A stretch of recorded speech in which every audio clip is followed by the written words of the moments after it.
Peace and wellness to the family. Welcome to another episode of Love Language. You're here with Plant-Based Oasis and my beautiful wife, Asha Sekhmet. Now, last week we did a ego series episode, but tonight we're talking about purpose and poly. Tonight we're getting into some things because I was having a conversation with, I'm not going to say a name, but it was an old generation type of person. You know, that's not with the new age way of innovative solutions for black folk. You know what I'm saying? We're coming into an age where we have to find solutions for generating generational wealth and health. So this is to clarify a lot of things that people don't know about polygamy, right? When I first met my wife, she felt very strongly about how we should practice, how she believed in poly, but also how poly has benefits for us moving forward as a people. And also, what I thought was very interesting was how we're already practicing dysfunctional poly. You know what I'm saying? Like, so we're already practicing dysfunctional polygamy, growing up. I know I was, you know what I'm saying? A lot of us as a people we're practicing it dysfunctionally. We're practicing it with toxic behavior. We're practicing it without any solutions moving forward with creating and generating integrity, generational health, wealth, prosperity, critical thinking, ownership, independence, the way we treat each other as male and female, how we work together to generate the energy to heal.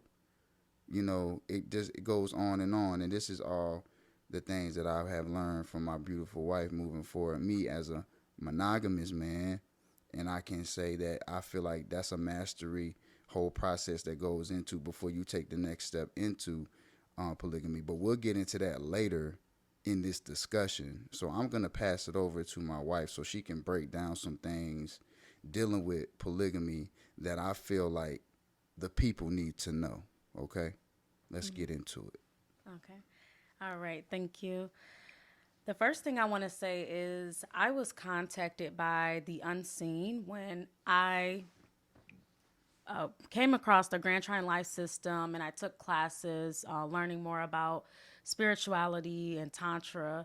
And so I want to just start by saying that this is really for African American women and men who are desiring family and community, and they are realizing that monogamy isn't working for them, and they really value and take family serious. And also they're noticing things in the relationships that they're having, that something isn't working, something is not clicking. And so this is for people who are really longing for that deep sense of community and belonging to a or organization or community of like-minded black people who practice becoming closer to the creator, a faith-based practice that is indigenous in origin as a way of life, to become closer to the creator without strict religious doctrine. So that's what the Grand Trine Life System is. And I was introduced to poly and contacted by the Unseen to do this work as a part of my purpose, building the infrastructure of what this would look like, pairing the Grand Trine Life System with practicing heterosexual poly, and the actual family structure in general that we're focusing on is polygyny. So that's one husband and multiple sister wives. Okay, so one thing I want to start by saying is I was introduced with the formal teachings of polygyny by reading We Want for Our Sisters What We Want for Ourselves, African American Women Who Practice Polygyny by Consent by Dr. Patricia Dixon Spear. So this is a black woman who wrote this book. So first I want to just start with focusing on African American women who are seeking this kind of lifestyle and this system, who take family and community serious.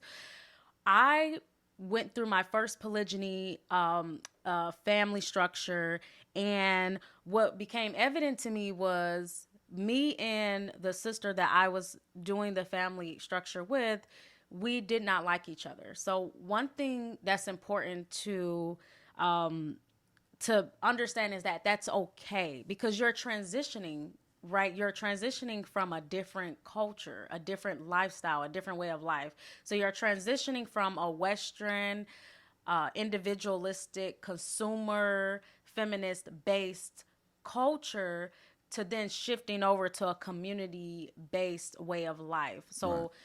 So there's gonna be some things that it's going to be some transition. It's going to be a lot of inner work that happens Could with would you that. say like the Eurocentric way is like more of like owning your partner and possessing your partner and controlling your partner, and that's what we got caught up in a sense. Right, because that's yes. When you are practicing monogamy amongst you're going to compete for men. That's the reality. You're going to be competing with men, not only with other African American women, but of all races of women in America, right? So you're going to be competing, but under the And then in the subconsciously hating them, like in a way. oh yeah, so you're right. So right, so to practice monogamy in America in modern times as an African American woman, you are going to always have a subliminal competition with other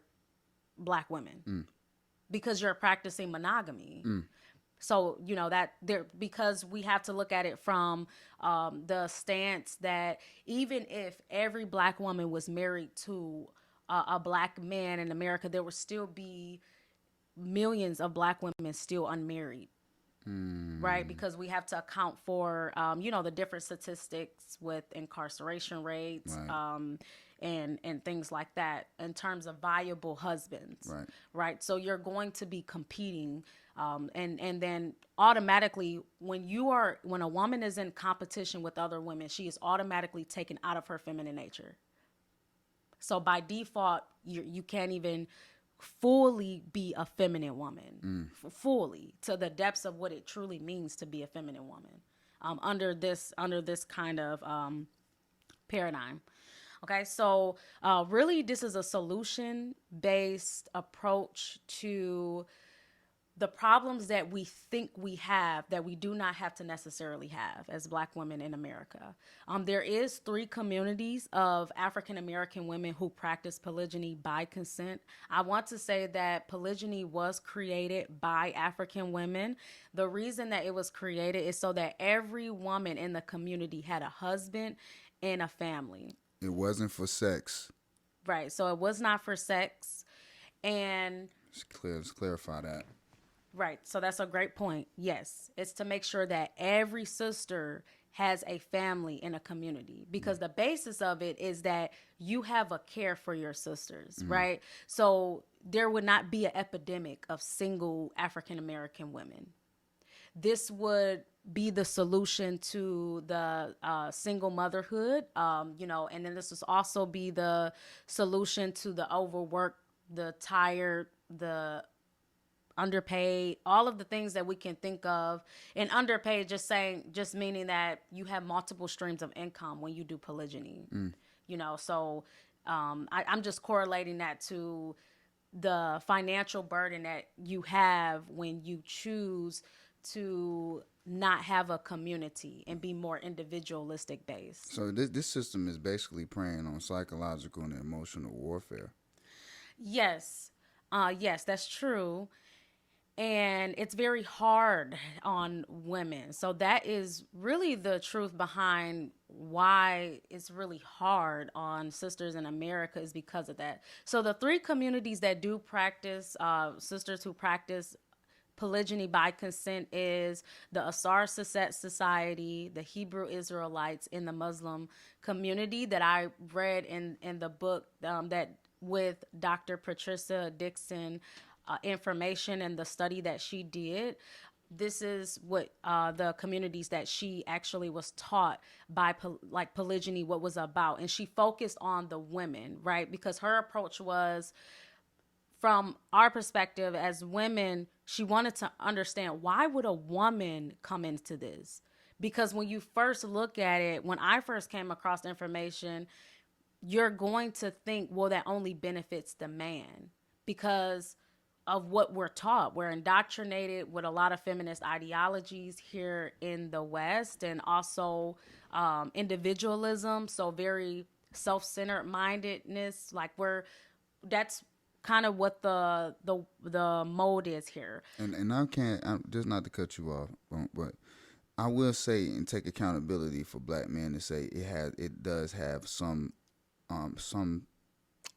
in some ways have to do with black men's behavior towards their own women. I can see how some women would not be they would not be real comfortable with the idea of polygamy based off the behavior of black men and how we have come into a patriarchal kind of Eurocentric behavior as with dealing with our women. So don't think that we don't understand this. We're coming from a solution based ideology right now, and we will discuss these things, these issues. I just wanted to bring that up so people don't think we're just up here.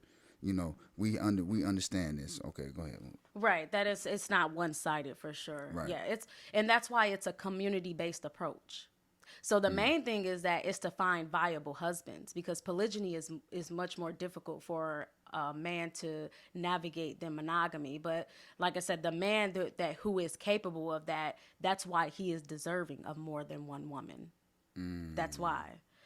Okay, so first, to get over this concept that just because we initially do not like each other, it means that we cannot share the same man. That's actually not true, because with me and my sister that I had the polygynous relationship with, we initially did not like each other when we first started.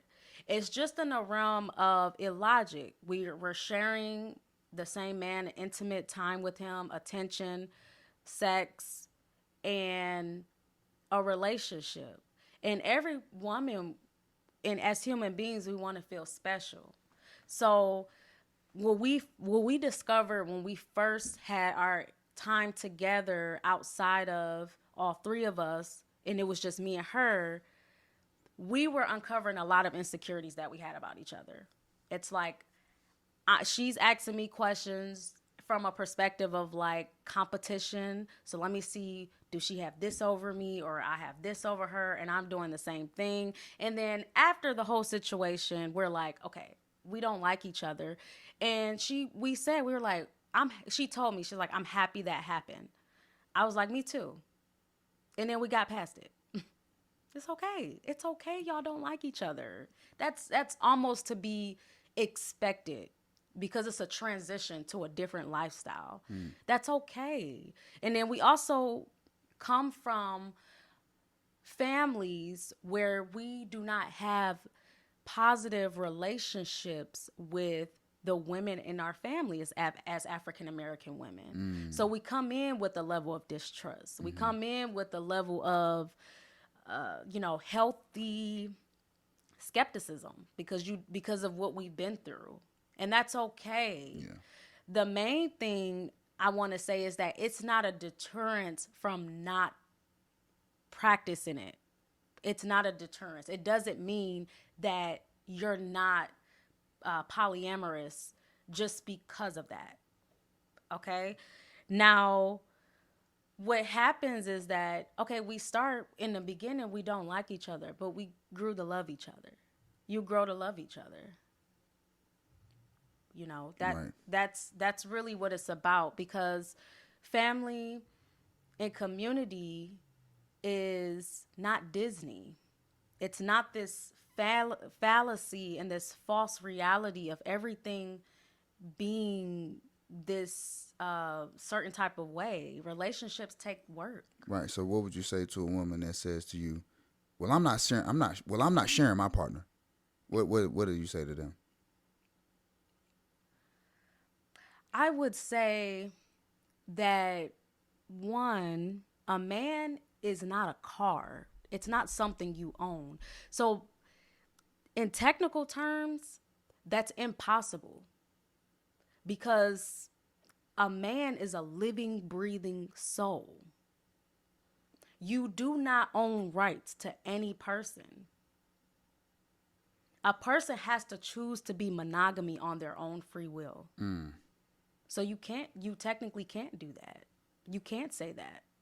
That is a violation of natural law, and there are consequences to doing that. You would say we need to be more open to experiencing a person rather than owning them, controlling them. You cannot own a person. You cannot do that.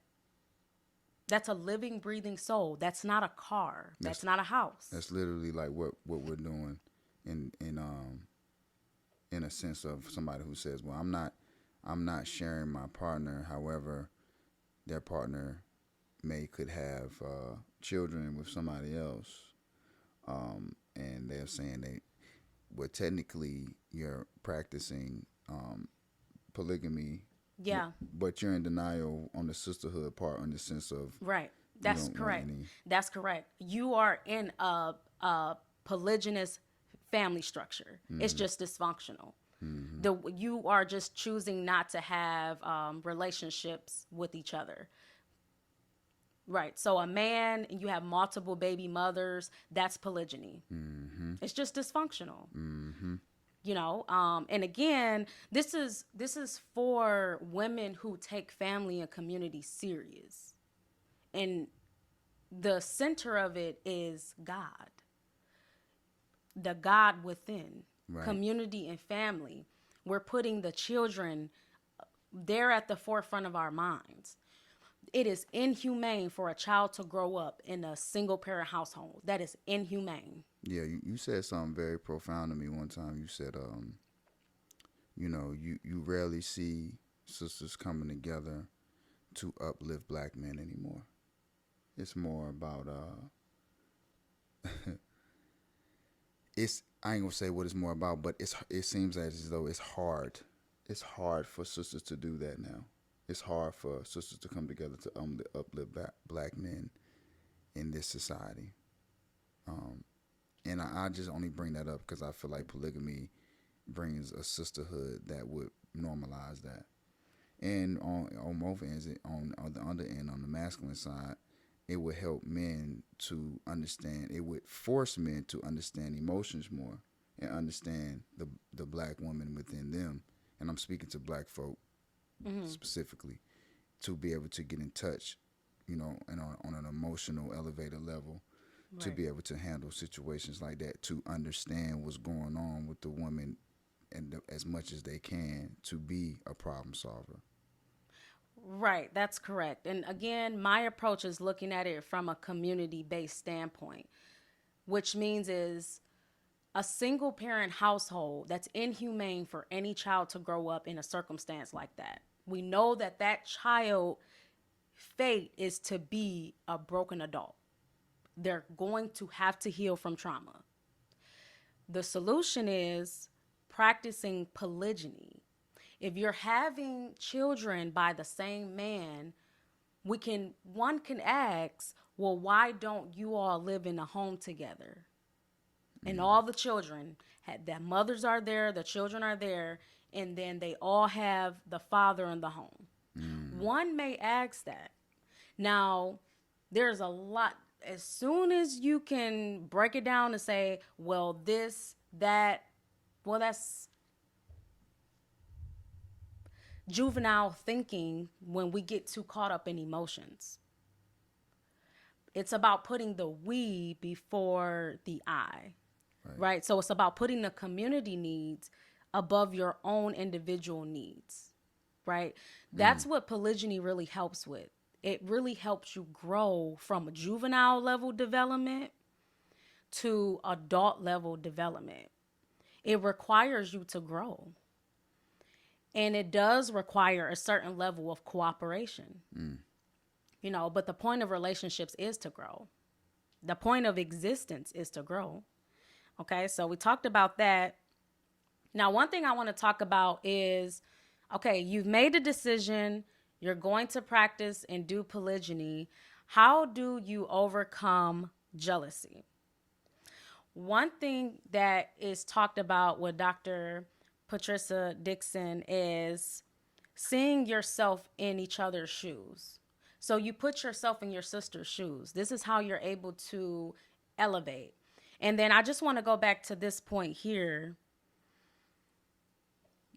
How do you shift from seeing other black women as competitors, competing for men, then switching to true sisterhood, which is bonding with another black woman on the upliftment of black men? Which would make, and not to cut you off, and what I'm noticing too is when some of us need to be more honest with ourselves. If you know that you have had dysfunctional polygamous behavior in the past, then you know that you're coming in with children. You know you're coming in with maybe not even being your best self. You know you're coming in with not really truly developing a true and loving relationship with yourself, and you've been trying, but you have a pattern and a cycle of a lack of discipline. So that means that the reality of the situation is it might be best for you to go into a polygamous relationship based off how you treat yourself, in a sense of that might be what's best for you, because you might have a brother who's willing to take on those things. The Disney fantasy world of you having this person that is going to accept your past careless mistakes, and let's be honest, being honest about it, that's not fair to that person. That's not fair to that person or partner for you to say, yeah, you got to take all this on, love me, and just come into this structure and take on all this responsibility. Right. That's not fair. Yeah.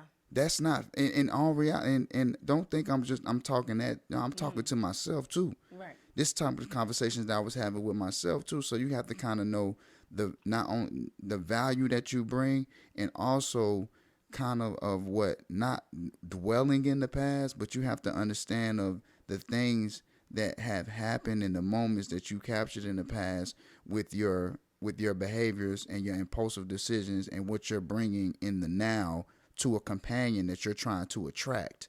So coming into poly puts you in a situation like, okay, well, I know what I'm bringing to the table. I might have kids. I might, but if I come in a poly situation, we have a better chance of developing a family community structure, more income, more revenue, more possibilities for my kids to have a masculine presence in the house. Yes, this man may have another baby mother. Yes, this man may have other kids. Yes, this man may have another wife, but is he a good man? Is he a quality man? What is he going to bring to the table? How is he going to bring it to the table? What is he going to do of value for my family without me possessing him? Because me possessing men clearly has not worked. Look at my past. Right. Yeah. You know what I'm saying? Right. Look at my past. So me possessing women clearly has not worked. Me possessing men clearly has not worked, speaking from somebody else's perspective. But I just wanted to say that because it's just like, I feel like a lot of us are lying to ourselves. Yeah. Yeah, I mean that's a great point. That is a great point. And I also want to mention that like you said, you'll ask a sister, about polygyny, and it's a lot of emotions. It's an emotional response to Very it. Like, emotional. no, there's no way I'm gonna do it. And I know because I used to be like that, right? When I was I had my first polygynous relationship when I was 23 years old. Prior to that, I was like, no, I'm not going to do that. And the thought, when I'm looking back at the situation, I had asked myself, I'm like, I didn't even know why. It's just what I was programmed to say. Wow. It's just what I was programmed to how to respond to that. I'm like, I did not know anything about polygyny and I didn't even want to inquire about it. But I realized over time, as developing into my true womanhood and my goddesshood, I realized it came from lack of security in myself, feelings of inadequacy. The moment you put another woman in that picture, I have to confront with my own demons and insecurities in myself. I don't want to be put into that level of growth. So I had to look back at it, like look back at that situation when my partner was bringing that up. And then what ultimately helped me get over it was going through things in the relationship where, okay, we're hitting hard times, and now you desire to be intimate with other women. So during this time period where, we were honest and he was honest with me about being with other women, and during times when we were separate, I I I had felt a moment in myself where I'm like, I just want to understand more deeply, because it's this constant thing that comes up about men, infidelity, the women cry. And I'm like, something seems so off. Intuitively, I'm like, this something seems off. And I think it is not right to say it's just men and they don't know how to keep their penis in their that's off to me. They don't know how to keep their penis in their pants, and so it's just men. And I'm like, I don't know. I think it's something deeper. Like, I'm not saying that cheating is right by any means. Cheating, lying, all of that is dishonorable and not living in integrity. I believe in functional heterosexual poly dynamics, right? So operating in integrity. But I wanted to understand deeper. It came from a deeper place in my heart. I wanted to connect with men. I wanted to understand men on a more deeper level in their humanity. So I was like, okay. So I was like looking through information. I was looking at talks with men, I'm like, and I came across this brother like speaking about this, where he was saying that men go where they feel validated. And this is not always the case. That's a fact. Obviously, there are some African American men who are just dishonorable and don't have integrity, just like African American women when it comes to relationships. And that's just how they operate. Right. Okay? They don't take family and community serious. But for those who do, but they end up having these times, their low points, their shortcomings. He's saying that men go where they feel validated. And so it helped me understand the moments where we were hitting hard places and I just didn't have the capacity emotionally to give something to my partner. He go seek that from another woman, right? Which is not just, I just wanted to understand. I just wanted to understand men more deeply on their behavior, their psychology. And I'm a person who deals with reality. I'm like, I'm not going to try to fight this truth. I'm not even to a certain extent, I'm going to try to fully understand it, because I can't, because I'm not a biological male. That's real. I don't know how men think in terms of like, I'm not a man. So I'm like, okay, I have to accept it. It is a difference. That's real. We have different biology. And to the men too, like on a functional level of poly, like we gotta graduate as monogamous men. I'm learning right now how to properly treat a woman with my wife on a monogamous level, so I can graduate into maybe having a polygamous relationship. I know we was gonna talk about this, but I'm gonna go ahead and get right into it. Because what happens is with us as black men, we get gluttonous and self-centered, and we don't have a lot of emotional IQ to understand how to properly go into even one woman. So and it is a task, fellas. Don't get me wrong. I'm not up here trying to preach. I'm just speaking 100 from the heart. So when we learn how to master that, and I know some men are out there treating one woman very well, and she might not even be deserving of how you're treating her, and it could be vice versa. But I'm speaking to the men who are really on an emotional adventure, who are really trying to find an emotional level that they never had before. And when you do that, this is going to benefit you no matter what woman that you're with, because then you're going to get to a level to where you know how to treat a woman, value and cherish her. She's going to see that, and then she's going to allow you to be you, and she's going to follow your lead. She's going to naturally submit. But you have to get to that level of and being understanding and being a problem solver, solutionist, and being very controlled over your reactivity daily. This is a self mastery class that you're gonna go through within yourself with moving forward. That's how you improve. That's how we get a proven leadership with our women. Yeah. Is our how we learn how to treat them on a monogamous level. Right. And then we go from there, and then that'll be proven throughout. Right. You know what I'm saying? So I just wanted to say that because I know a lot of guys is like, out here not treating women the way they supposed. I used to be one of those guys. And to be honest, even the good guys is never going to treat the women right because a woman always going to have something to say about you. But it's okay. It's about how you control that. It's how you control your reactivity. It's how you react to that. It's how you move forward with showing and proving how you treat the woman. Because we're not going to get through this without working through each other. Right. You taught me that. Right. Yeah. We have to work through each other to get to where we need to get to as a people. Right. So as long as we keep this conflict in between each other, as long as we keep not coming together, uplifting our black men, not coming together, uplifting our women, as long as we keep doing that, as long as we keep allowing other people to disrespect our men, nobody's going to take us serious. As long as we keep letting people disrespect our women, no other nationality is going to take us seriously.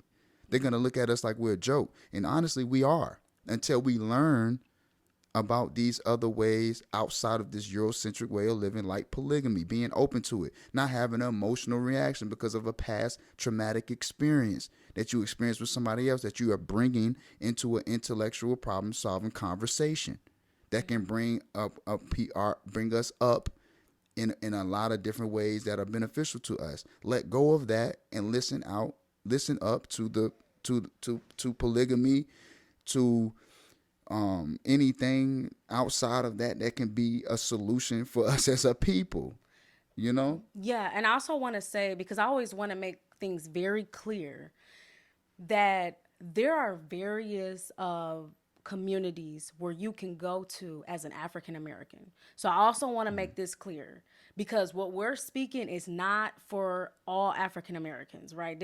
We're talking about a very specific group of like-minded African Americans who want to practice this kind of lifestyle that we're talking about and have an interest when I speak on the Grand Trine life system. Because really, this is a community. In my calling, when I came into this, when I was contacted to do this work, we need both. So in our community, the community that we're constructing, right, this is the Grand Trine life system, right? So we're living an indigenous way of life. We're becoming closer to the Creator without strict religious doctrine, right? That includes Tantra, right? We're having higher levels of orgasm as a regular experience for us. This is our community, right? This is our culture, right? No one can tell us how to practice our family structures, what we do in our community. It is boundaries in what we do, right? So this is the Grand Trine life system. And then the family structure that we practice coupled with that is polygyny, one husband and multiple wives. Who's seen that song, Sexual Healing? It's a sexual healing. Sexual alchemy is healing, y'all. Marvin Gaye. You know what I'm saying? It's a healing energy, man. Right. So I just want to say, with our community, you can't have one without the other. So they all tie together. It is a holistic lifestyle. It is very integrated. This is our community. If you feel drawn to this, if something about this speaks to you, get connected, get in the loop. If you are triggered and this is not for you, this is our culture. This is our community. That we have a right to practice our community. We have a right to practice our culture.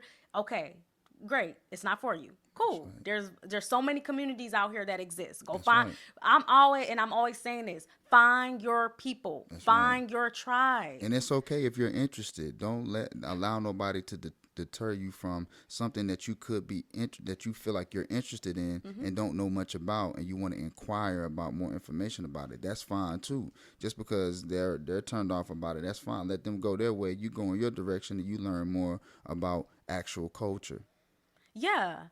Okay. And I just wanted to briefly make sure I covered the point. So, overcoming jealousy, you have to see yourself in your sister's shoes.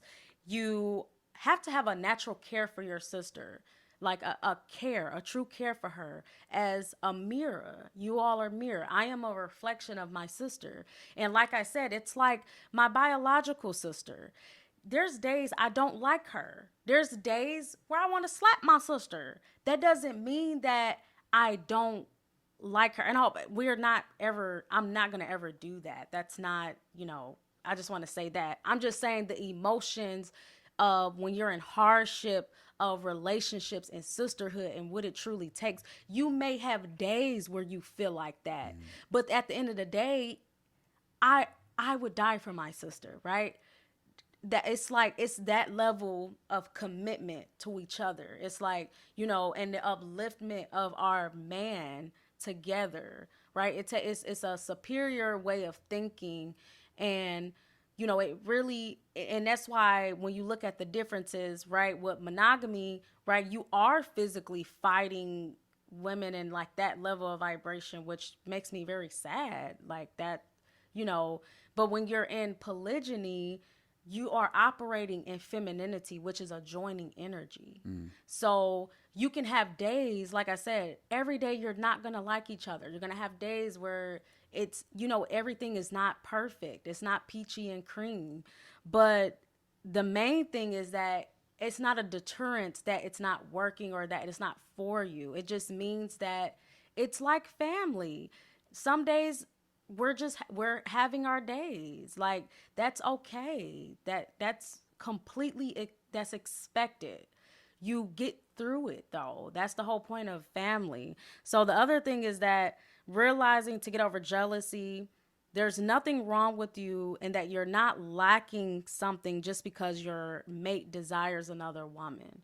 So that's something, a false belief to get over, right? We are different individuals, right? And we can bring out different things in our husband, and a man is capable of loving more than one woman equally.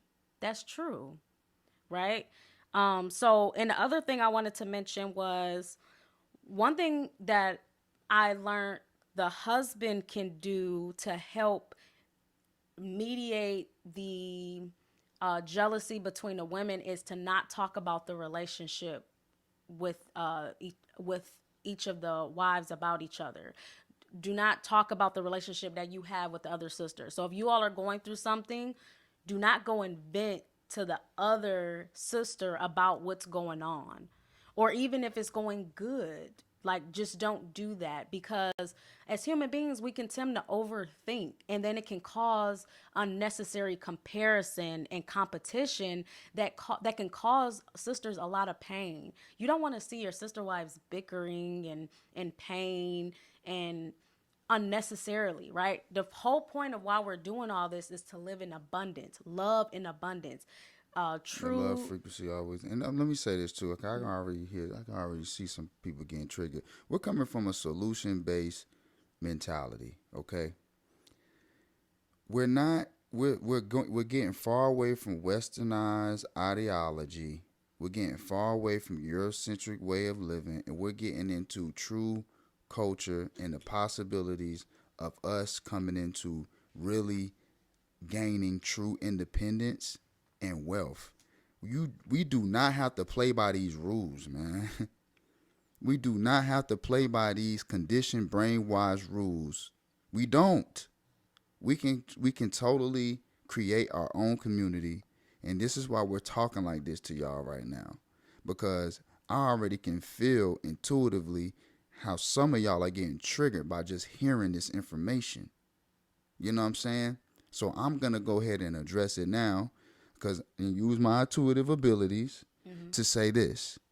This is coming from a place of solutions for black people. When I first met my wife, I felt how passionate she was about it. And I told her, I said, I used to talk about this same thing to some of my exes about how polygamy could be a great solution for black folk to create generational wealth, and I wouldn't get nothing but the craziest emotional reaction Mm-hmm. to just an idea, for just a philosophy Mm-hmm. that I had. Mm-hmm. Not saying that I knew, and partially at that time I wasn't a polygamous man because I was unsuccessful with it all through my adolescent years. Yeah. I knew I had to have some type of training or guidance to come into polygamy anyway. I Mm-hmm. just knew if it was practiced righteously, that it could be very good for black folk.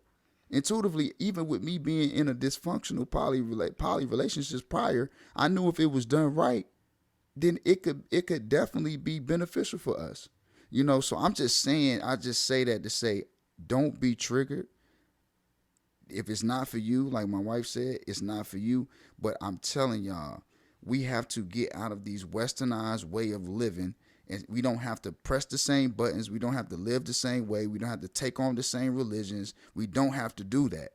We don't. This is a choice that we're doing.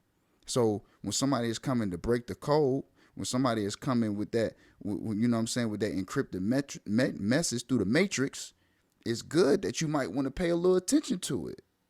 It's good that it's coming across your screen for you to be able to say, oh man, that's provoking a lot of thought. I might not agree with it right now, with the mentation that I'm in right now, but later on in the future, this could be a possibility for you to come into something that you never even thought that it was a possibility for you to even come across your thought patterns to believe. But so, yeah. Yeah, yeah, definitely. And that's why I said with our community, what I love about the Grand Trine Life System is Tantra is one of the vehicles that we use to become more in alignment with who we really are. So women are much more receptible to change when their sexual needs are fulfilled, right? So we're talking about polygyny is a lot of work. It's difficult. It's going to bring up a lot of emotions and a lot of things that you have to change and be challenged to grow internally. But the orgasms are what's going to make all of this beautifully grow together, right? You're experiencing higher levels of orgasm. You and your sister are both in pleasure. Your husband experiencing orgasms. We're doing this together, multiple streams of income. Kids are taken care of, right? So we're talking about other benefits of why women choose to go into polygyny, right? Feel like you have a sister that you never had. Child care responsibility, husband care responsibility. Also, feeling like you have a best friend, someone to lean on, right? Because our husband going out fighting in the world, do what he needs to do to make sure that we're providing and taken care of. Sometimes you just need someone else to lean on. What better person to have than another woman intimately in the home with you that can help you get through with it, like a ride or die, a true best friend. And how much more beautiful is that where you all come together and share love between each other through a black man that you all have together. Wow, that's powerful. I want to tell you, I want to think it's beautiful how much you love community and sisterhood. I didn't want to cut you off, but can you tell, first of all, I want you to tell the sisters how they can, your website, how they can get in contact with you, and also the new product that you have coming out. Oh, okay. Yes. Yes. I do offer many different services for women, and that's going to be on my website, www.ashlasekmet.com. I would say one of the best services that I offer for sisters who are looking to learn how to stop possessing a man. Maybe they have come to the conclusion that they truly do in their heart to heart desire a family community and something is not working. They want to learn how to stop possessing or get over certain things to be open to polygyny. I do have coaching sessions that I'm doing right now, right? We can do baby steps.